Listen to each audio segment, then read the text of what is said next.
ഇതുപോലെ മിഷനിൽ മൂസ ഉണ്ടാക്കിയെടുക്കുന്നത് നിങ്ങൾ കണ്ടിട്ടുണ്ടോ? നോക്കിക്കാണ് ഇതിന്റെ വർക്കുകളൊക്കെ ഇത് തുടങ്ങുവാണ്.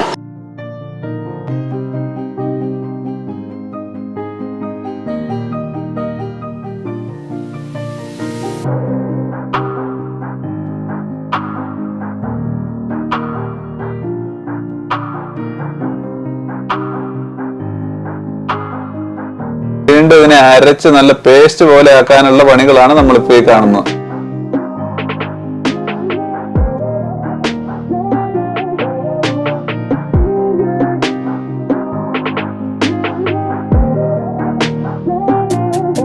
എല്ലാവർക്കും പുതിയൊരു വീഡിയോയിലേക്ക് സ്വാഗതം. ഇന്നും നമ്മളുണ്ടല്ലോ അതുപോലെ തന്നെ വളരെ വ്യത്യസ്തമായ ഒരു വീഡിയോ ആയിട്ടാണ് എത്തിയിരിക്കുന്നത്. എന്താണ് സംഭവം അറിയാവോ? എങ്ങനെയാണ് മൂശ ഉണ്ടാക്കുന്നത്? മൂശ എന്ന് പറഞ്ഞു കഴിഞ്ഞാൽ ഗ്രാഫൈറ്റ് ക്രൂസുകൾ ഉണ്ടാക്കുന്നത് എങ്ങനെയാണെന്നുള്ള ഒരു വീഡിയോ ആണ് കേട്ടോ നമ്മൾ ചെയ്യാനായിട്ട് പോകുന്നത്. അപ്പൊ നമ്മളിത് എത്തിയിരിക്കുന്ന സ്ഥലം ഉണ്ടല്ലോ ആന്ധ്രാപ്രദേശിലെ രാജ്മന്ദിറിലാണ്. ഹേറ്റ് ഫ്ലവേഴ്സ് എന്ന് പറയുന്ന ഒരു കമ്പനിയിലാണ് കേട്ടോ ഈ ഒരു കാഴ്ചകളെല്ലാം കാണാനായിട്ട് എത്തിയിരിക്കുന്നത്. അപ്പൊ ഈ കമ്പനിയുടെ പ്രത്യേകത എന്താ പറയുക, അത്യാവശ്യം നല്ല മിഷനറീസ് ഒക്കെ ഉപയോഗിച്ചിട്ട് നല്ല പെർഫോമൻസിലാണ് ഇത് ഈ ഗ്രാഫൈറ്റ് ക്രൂസുകൾ ഉണ്ടാക്കിയെടുക്കുന്നത്. അപ്പൊ ഇതിനു മുമ്പ് ഞാൻ പലയിടത്തും കണ്ടിട്ടുണ്ട്. പല കമ്പനികളിലൊക്കെ ഇത് കൈ വെച്ചിട്ട് മോൾഡിൽ ഇടിച്ചൊക്കെയാണ് ഇത് ഉണ്ടാക്കുന്നത്. ഇവിടെയാണ് അത്യാവശ്യം നല്ല മോൾഡുകളൊക്കെ വെച്ച് നല്ല പെർഫോമൻസിങ്ങിലാണ് ഈ ഒരു കമ്പനിയിൽ നിർമ്മിക്കുന്നത്. ഈ കമ്പനിയിൽ ഇതിന്റെ ഫുൾ പ്രോസസ്സിങ് നമ്മൾ പരിചയപ്പെടാനായിട്ട് പോവുകയാണ്. അപ്പോൾ ബാക്കി വിശേഷങ്ങളും കാര്യങ്ങളൊക്കെ ഇത് നമ്മൾ നേരെ കമ്പനിക്കകത്ത് പോയിട്ട് നമ്മൾ പരിചയപ്പെടുന്നതാണ്. നമ്മൾ കമ്പനിക്കകത്തേക്ക് ഇത് കയറി കേട്ടോ പണി അങ്ങ് തുടങ്ങാനായിട്ട് പോവുക. അപ്പൊ ഈ പണി തുടങ്ങുന്നതിനിപ്പുറം ഈ ഗ്രാഫൈറ്റ് ക്രൂസുകൾ ഈ മൂസ എന്താണെന്ന് നമുക്കൊന്ന് കണ്ടുവന്നാലോ? കമ്പനിക്കകത്ത് വിശേഷങ്ങൾ പരിചയപ്പെടുന്നതിനിപ്പുറം ഉണ്ടല്ലോ ഗ്രാഫൈറ്റ് ക്രൂസുകൾ എന്താണെന്ന് നമുക്കൊന്ന് മനസ്സിലാക്കിയാലോ? മെറ്റൽ ഒരുക്കി ചെയ്യുന്ന പണികൾക്ക് ആവശ്യമായിട്ടാണ് ഗ്രാഫൈറ്റ് ക്രൂസുകൾ ഉപയോഗിക്കുന്നത്. ഗ്രാഫൈറ്റ് ക്രൂസുകളിലേക്ക് മെറ്റൽ നിറച്ചതിന് ശേഷം ചൂളയ്ക്കകത്തേക്ക് വെക്കുന്നു. ശക്തമായ ചൂടിനെ തുടർന്ന് മെറ്റൽ ഉരുകുന്നു. എന്നാൽ ഗ്രാഫൈറ്റ് ക്രൂസിബിളിന് ഒന്നും സംഭവിക്കുകയില്ല. ഗ്രാഫൈറ്റ് ക്രൂസിബിളിന്റെ മലയാള പേര് മൂശ എന്നാണ് കേട്ടോ. ഇനി കമ്പനിക്കകത്ത് ഗ്രാഫൈറ്റ് ക്രൂസിബിൾ എങ്ങനെയാണ് നിർമ്മിക്കുന്നത് എന്ന കാഴ്ചകളാണ് ഇനി കാണാനായിട്ട് പോകുന്നത്.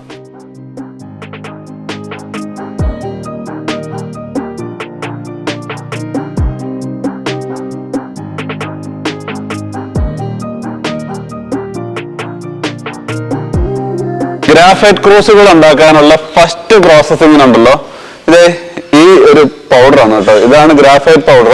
അതിനോടൊപ്പം തന്നെ ഈ കാണുന്നതാണ് ക്ലേ ആണ്. ഇത് രണ്ടും കൂടെ മിക്സ് ചെയ്താണ് നമ്മുടെ ഈ ഗ്രാഫൈറ്റ് ക്രൂസുകൾ ഉണ്ടാക്കുന്നത്.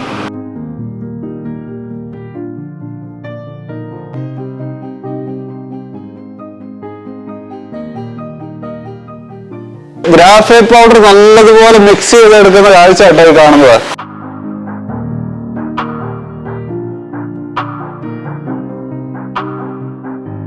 ഈ ഒരു കാണുന്ന കെമിക്കലാണ് കേട്ടോ ബോറക്സ് എന്ന് പറയുന്നത്. എന്ന് വെച്ച് കഴിഞ്ഞാൽ നമ്മുടെ ഗ്രാഫൈറ്റിന് ചൂടായി കഴിയുമ്പോഴത്തേക്ക് നല്ല കട്ടി പിടിപ്പിക്കുന്ന ഒരു കെമിക്കലാണ്.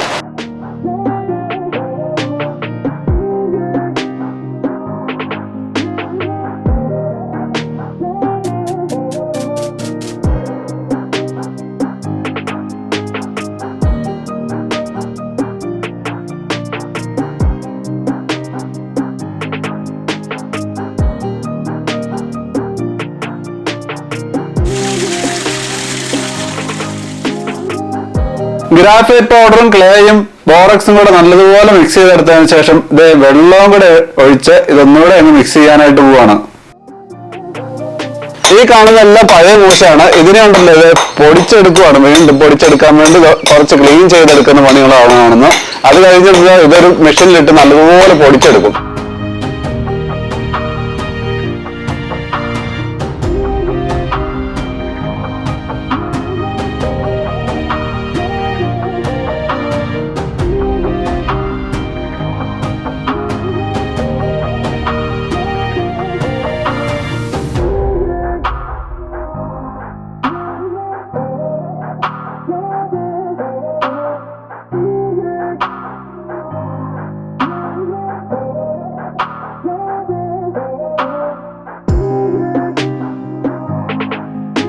ഈ ഗ്രാഫൈറ്റിനെ നമ്മൾ ഈ ഒരു മെഷീനിൽ ഇട്ടിട്ട് ഇത് വീണ്ടും പൊടിച്ചെടുക്കും കേട്ടോ. ഈ ഒരു മെഷീനിലിട്ടാണ് ഇത് പൊടിച്ചെടുക്കുന്നത്. അതിനെ നല്ലതുപോലെ അരിച്ചെടുക്കുന്ന ഈ ഒരു മെഷീനിലാട്ടോ. അരിച്ചെടുത്തത് വീണ്ടും നല്ലപോലെ നല്ല പൗഡറാക്കി എടുക്കും. പൗഡറാക്കി അത് വീണ്ടും ഇതിനു വേണ്ടി തന്നെ ഉപയോഗിക്കും കേട്ടോ.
മിക്സ് ചെയ്തെടുത്ത ഗ്രാഫൈറ്റ് പൗഡറിൽ ഇത് വീണ്ടും ഇത്തിരി വെള്ളമൊക്കെ ഒഴിച്ച് നല്ലതുപോലെ ഇത് വീണ്ടും ഒന്ന് കുഴച്ചെടുക്കുവാണ്. കുഴച്ചെടുത്തതിന് ശേഷം ഇത് നമ്മളൊരു മെഷീനിലേക്ക് ഇട്ട് വീണ്ടും ഇതിനെ അരച്ച് നല്ല പേസ്റ്റ് പോലെ ആക്കാനുള്ള പണികളാണ് നമ്മളിപ്പോൾ ഈ കാണുന്നത്.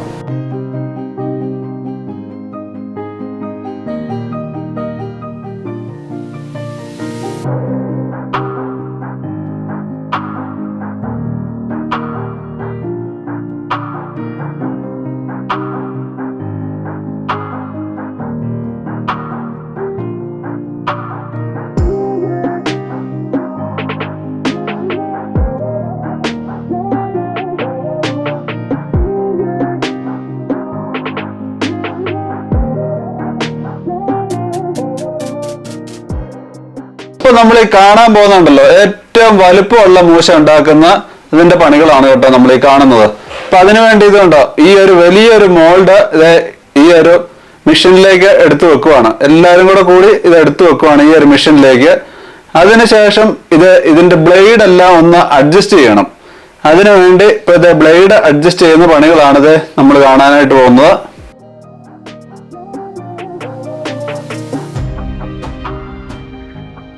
ഈ ഒരു മൂശ ഉണ്ടാക്കാൻ വേണ്ടി ഇതിന്റെ ബ്ലേഡുകളെല്ലാം ഏകദേശം അഡ്ജസ്റ്റ് ചെയ്ത് ഇതിന്റെ അലൈൻമെന്റ് എല്ലാം കറക്റ്റ് ആക്കി കേട്ടോ.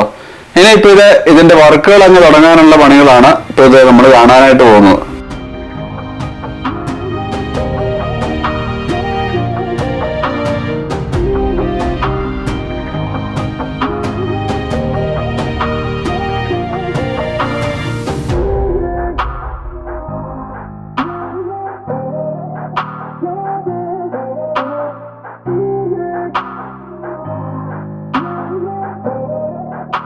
വലിയൊരു മൂശ ഉണ്ടാക്കാനായിട്ടാണ് പോകുന്നത് കേട്ടോ. ഇതിന്റെ അകത്തേക്ക് നമ്മളിപ്പോ ഗ്രാഫൈറ്റ് കുഴച്ച് ഇട്ട് കൊടുക്കും. എന്നിട്ട് ഈ ഒരു ബ്ലേഡ് പോലെ ഒരു സാധനം ഇതിൽ അഡ്ജസ്റ്റ് ചെയ്തിട്ട് കറക്റ്റ് നിർത്തും. എന്നിട്ട് ഇതിനെ കറക്കി ഷേപ്പാക്കി എടുക്കുന്ന പണിയാണ് ഇപ്പൊ ഇത് കാണാനായിട്ട് പോകുന്നത്. ഇപ്പൊ ഇത് നമ്മുടെ മെഷീൻ ചെറുതായിട്ട് കറങ്ങി തുടങ്ങി.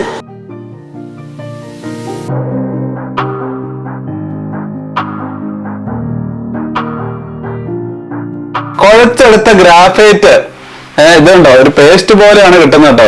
ഇതിനെ നമ്മുടെ ഈ ഒരു മോൾഡിലേക്ക് ഇട്ട് കൊടുക്കുവാണ്. ഇട്ട് കൊടുത്തതിന് ശേഷം ആദ്യഘട്ടം നമ്മളിത് കൈ കൊണ്ട് ഒന്ന് റെഡിയാക്കി കൊടുക്കും. ഇതിന്റെ ഒരു ഷേപ്പ് ആക്കി കൊടുക്കുന്നതാണ് ഇപ്പൊ കാണുന്നത്.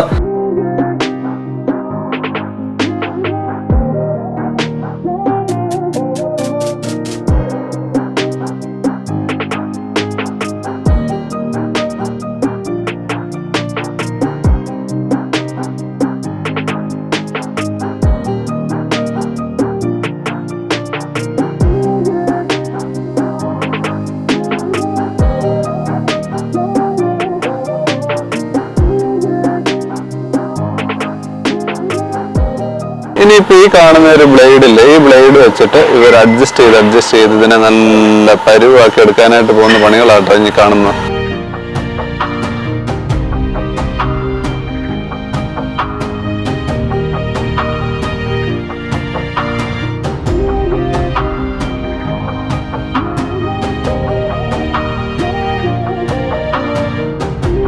ബ്ലേഡിൽ ഇത് നോക്കിയ കറക്റ്റ് ആയിട്ട് അഡ്ജസ്റ്റ് ചെയ്ത് നല്ലതുപോലെ ഷേപ്പാക്കി എടുത്തു.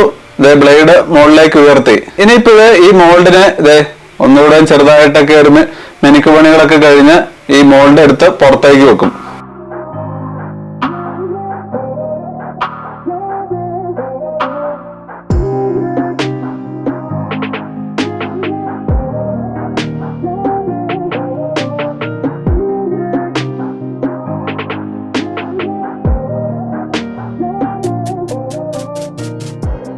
മിഷനിലുള്ള എല്ലാ വർക്കും അവസാനിച്ചത് നമ്മുടെ ഈ മോൾഡ് എടുത്ത് നിലത്തേക്ക് അങ്ങ് വെക്കുവാണ്. നിലത്തേക്ക് വെച്ചതിന് ശേഷം ഇനി 6 ദിവസം ഇതുപോലെ ഉണങ്ങാനായിട്ട് വെക്കാനായിട്ട് പോവാണ്. അതിനുശേഷം 6ാമത്തെ ദിവസം നമ്മളിത് ഈ ഗ്രാഫൈറ്റ് പുറത്തേക്ക് അങ്ങ് എടുത്തു. പുറത്തേക്ക് എടുത്ത ചെറിയ മിനുക്കുപണികളും കൂടെ കഴിഞ്ഞത് ഒരു 2 ദിവസം കൂടെ ഉണങ്ങാനായിട്ട് വെക്കും.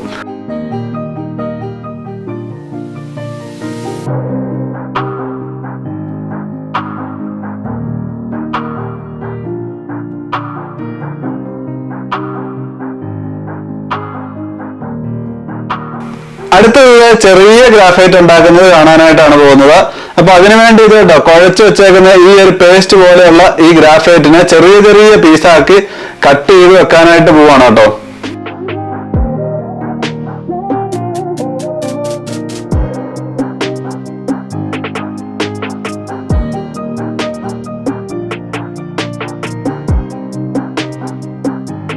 സാധാരണ ഞാൻ ഈ ആന്ധ്രയിൽ വന്ന സമയത്ത് പല കമ്പനികളും കണ്ടിട്ടുണ്ട് കേട്ടോ. പക്ഷെ ഇതിനെല്ലാം ഡിഫറൻറ്റ് എന്താണെന്നറിയാമോ? ഈ കമ്പനിയില് മോൾഡ് ഇതുണ്ടോ എല്ലാം ഇങ്ങനെ തന്നെ പ്രസ് ചെയ്യാവുന്ന ഒരു തരം മോൾഡാണ് കേട്ടോ. ഇങ്ങനെ ഇങ്ങനെ പിടിച്ചതിനെ പ്രസ് ചെയ്ത് കഴിഞ്ഞാൽ പ്രസ് ചെയ്യാവുന്ന ഒരു മോൾഡാണ്. അപ്പൊ ഇതിനു മുമ്പ് ഞാൻ കണ്ടേക്കുന്നിടത്ത് ഫുൾ ഉണ്ടല്ലോ ഒരു മോൾഡിലേക്ക് ഗ്രാഫൈറ്റിനെ കുഴമ്പ് പോലെ ഞാൻ കുഴച്ചെടുത്ത് വെച്ചേക്കുന്നുണ്ടല്ലോ, മുറിച്ച് പീസ് ആക്കി വെച്ചേക്കുന്നു.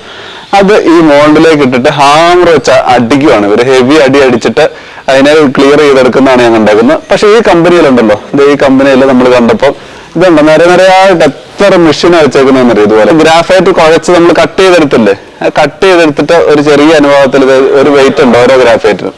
അപ്പൊ ഇതിന്റെ അകത്തേക്ക് ഇതുണ്ടോ, ഇതിന്റെ അകത്തേക്ക് ഇട്ടിട്ട് ഇങ്ങനെ ഇട്ടിട്ട് ഇതിനെ പ്രസ് ചെയ്യുവാണ്. പ്രസ് ചെയ്ത് കഴിഞ്ഞ് കഴിയുമ്പോഴത്തേക്ക് ഇതുണ്ട് ഇതേ അളവിൽ കറക്റ്റ് ആയിട്ടും കിട്ടും. ഇത് പ്രസ് ചെയ്തെടുത്ത് കഴിയുമ്പോഴത്തേക്കും വളരെ ഈസി ആയിട്ട് നമുക്ക് ആ മൂശയ്ക്ക് കയ്യിലേക്ക് കിട്ടും.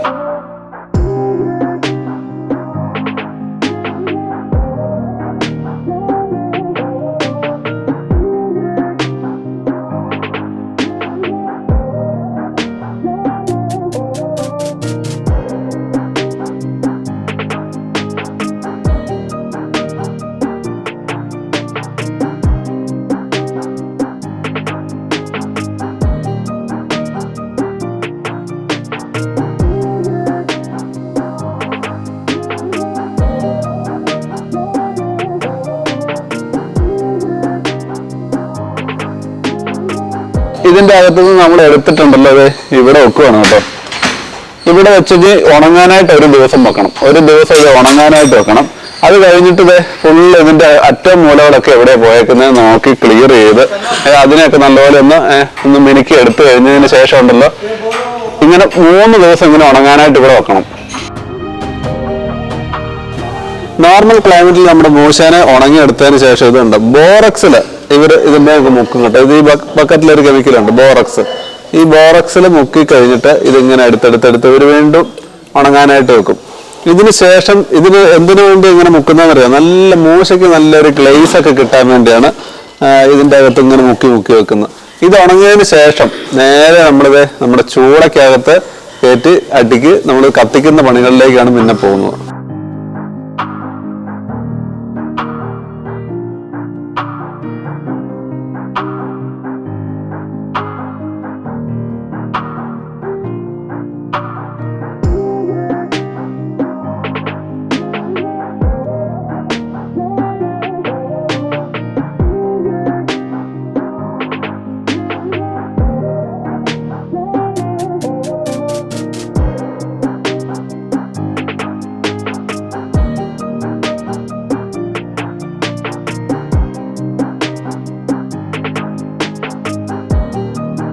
നമ്മുടെ മൂശ ഫുള്ള് ഈ ഒരു ചൂളയിലേക്ക് കയറ്റി അങ്ങ് അട്ടിക്ക് അങ്ങ് വെക്കാനായിട്ട് പോവാണ് കേട്ടോ.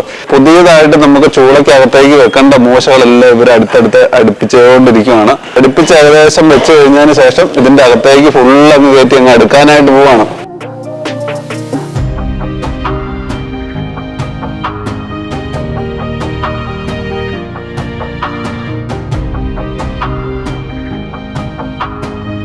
ഇത് ഫുൾ ഇഷ്ടികയാണ് കേട്ടോ. ഈ ഇഷ്ടികയുടെ അടിയിൽ നിന്നാണ് ഈ ചൂട് അതിശക്തമായിട്ട് മുകളിലേക്ക് പോകുന്നത്. അപ്പൊ ഒരു ഗ്യാപ്പൊക്കെ ഉണ്ട് കേട്ടോ, ഫുള്ളൊരു ഗ്യാപ്പൊക്കെ ഉണ്ട്. ഇതിന്റെ അടിയിൽ നിന്ന് ഫുള്ള് തീ പൊങ്ങി കഴിയുമ്പോൾ ഇതിന്റെ അകത്തേക്ക് ഫുള്ളങ്ങ് ചൂടങ്ങ് കയറുവാണ്. ഇതിന്റെ അകത്തുനിന്ന് അതിശക്തമായി ചൂട് പൊങ്ങുന്ന ഈ ചൂട് വെച്ചിട്ടാണ് ഈ ഗ്രാഫൈറ്റിന് നല്ലപോലെ കട്ടി പിടിപ്പിച്ചെടുക്കുന്നത്.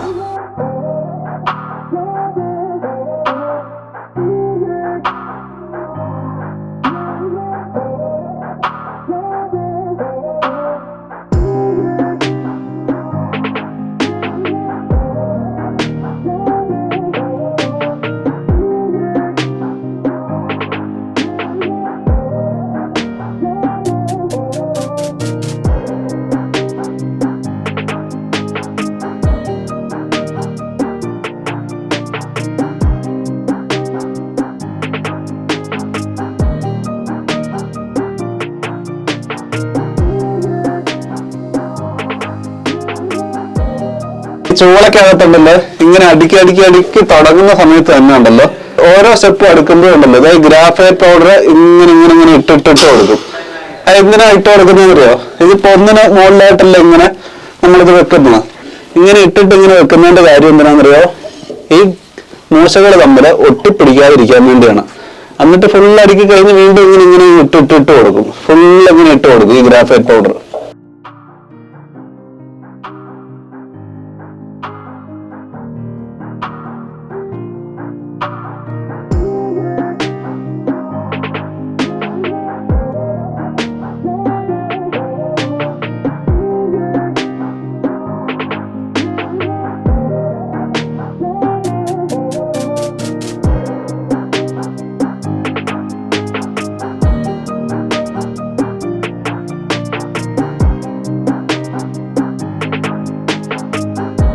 മൂശകളെല്ലാം അടുക്കി അടുക്കി തീർന്നുകൊണ്ടിരിക്കുകയാണ്.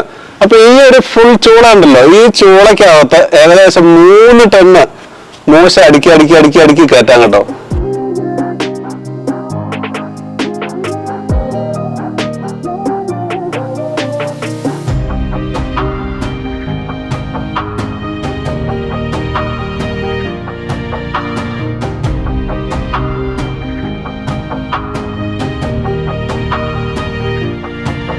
അങ്ങനെ ചൂളക്കകത്തത് മൂശ എല്ലാം ഫില്ല് ചെയ്ത് കഴിഞ്ഞു കേട്ടോ. ഇനിയിപ്പോ ഈ ഒരു ഡോറ് ഇതിന്റെ അകത്തത് കട്ടകളും അതുപോലെ പല സാധനങ്ങളും വെച്ചത്, ഇവിടെ ചെളിയെല്ലാം വെച്ചത് ഇതങ്ങ് ക്ലോസ് ചെയ്യുവാണ്. ക്ലോസ് ചെയ്ത് കഴിഞ്ഞതിന് ശേഷം ഉണ്ടല്ലോ നമ്മളിത് ഈ ചൂളയുടെ അടിഭാഗത്ത് ഇവിടെ ഈ അടിഭാഗത്തായിട്ട് നമ്മളിത് തീയിട്ട് കൊടുക്കും. തീയിട്ട് കൊടുത്ത് നല്ലതുപോലെ അങ്ങ് കത്തിക്കാനായിട്ട് പോവാണ്.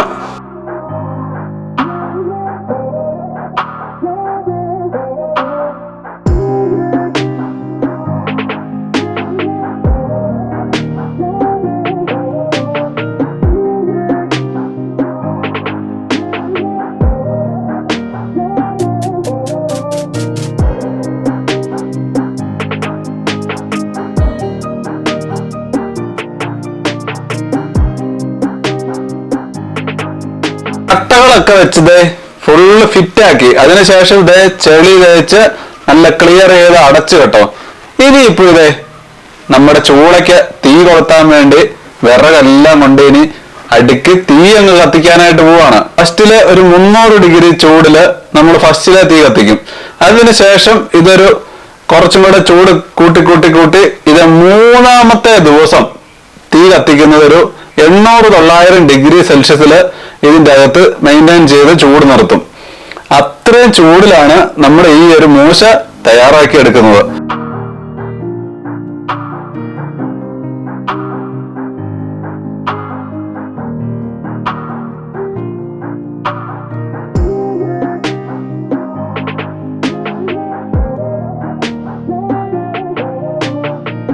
അങ്ങനെ ഇത് ചൂള ഫുള്ള് ക്ലോസ് ചെയ്ത് കേട്ടോ. ഇനി ഒരു 3 ദിവസം ഇതുപോലെ അടച്ചു വെക്കും. അതിനുശേഷമാണ് നമ്മുടെ ഈ ചൂള ഓപ്പൺ ചെയ്യുള്ളൂ കേട്ടോ. 3 ദിവസം കഴിഞ്ഞപ്പോൾ ചൂളയൊക്കെ നല്ലപോലെ തണുത്ത് കേട്ടോ. ഇനി ചൂള പതുക്കെ ഈ മണ്ണെല്ലാം നല്ലപോലെ കുത്തിപ്പൊളിച്ച് ഇതിന്റെ അകത്തുനിന്ന് നമ്മുടെ ഗ്രാഫൈറ്റ് പുറത്തെടുക്കാനായിട്ട് പോവാണ്.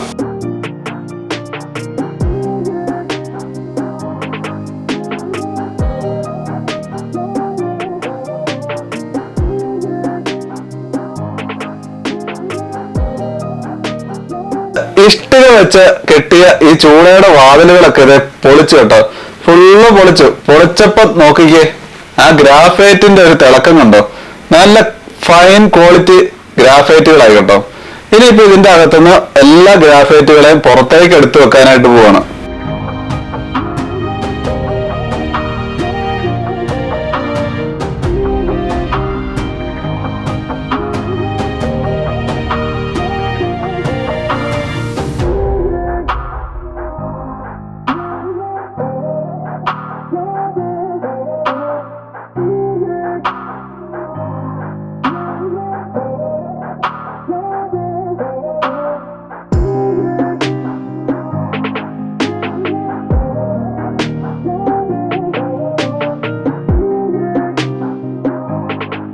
നമ്മുടെ ചൂളയ്ക്കകത്തുനിന്ന് പുറത്തെടുത്ത ഗ്രാഫൈറ്റ് ക്രൂസുകളെല്ലാം ഈ പരിസരത്തൂടെ എല്ലാം ഇരിപ്പുണ്ട്.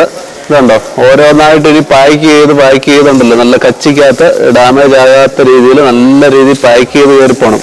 അതിന്റെ പണികളാണ് കേട്ടോ ഈ നടക്കുന്നതെല്ലാം.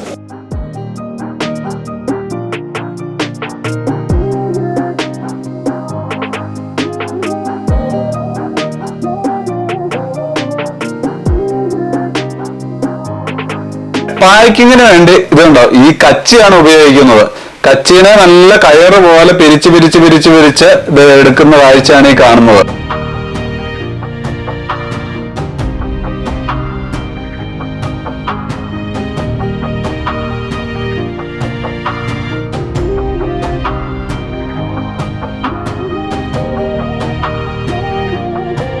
പല ടൈപ്പിലുള്ള ഗ്രാഫൈറ്റുകൾ പാക്ക് ചെയ്യുന്നതാണ് കേട്ടോ കാണുന്നത്. ഇപ്പൊ ഈ പാക്കറ്റിൽ ഇത് പാക്ക് ചെയ്യുന്നത് എന്തിനാണെന്നറിയോ? ഇത് എക്സ്പോർട്ട് ചെയ്യാനായിട്ടാണ്.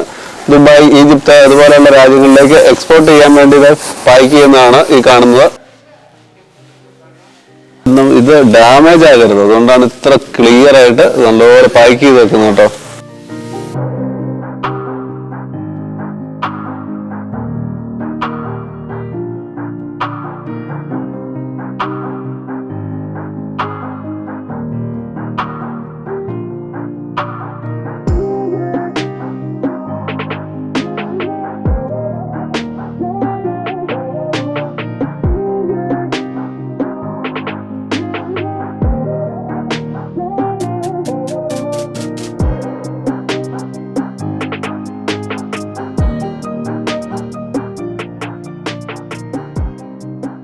അങ്ങനെ നമ്മളെ മൂശ ഉണ്ടാക്കുന്ന വീഡിയോ അങ്ങനെ അവസാനിക്കാനായിട്ട് പോവാണ് കേട്ടോ. നമ്മൾ വീഡിയോ ഷൂട്ട് കണ്ടല്ലോ, ഹീറ്റ് ഫ്ലോസ് എന്ന് പറയുന്ന ഈ ഒരു കമ്പനി വെച്ചിട്ടാണ് കേട്ടോ. ആന്ധ്രാപ്രദേശിലെ രാജ്മന്ദിറിലാണ്. പല കമ്പനിയെക്കാളും ഈ കമ്പനി വ്യത്യസ്തമാണെന്ന് എങ്ങനെ പറയാം. കുറെ ഓട്ടോമാറ്റിക് ആയിട്ടുള്ള കുറച്ച് മെഷീനും കുറച്ച് സാങ്കേതിക വിദ്യകളും അതുപോലെ തന്നെ വർക്കിന്റെ പെർഫെക്ഷനും അതൊക്കെയാണ് കേട്ടോ ഈ ഒരു കമ്പനി ഡിഫറെന്റ് ആകുന്നത്. അപ്പൊ ഇത് ഇവരുടെ കമ്പനിയുടെ ഡീറ്റെയിൽസും കാര്യങ്ങളൊക്കെ നമ്മളിത് ഡിസ്ക്രിപ്ഷൻ വെച്ചിട്ടുണ്ട്.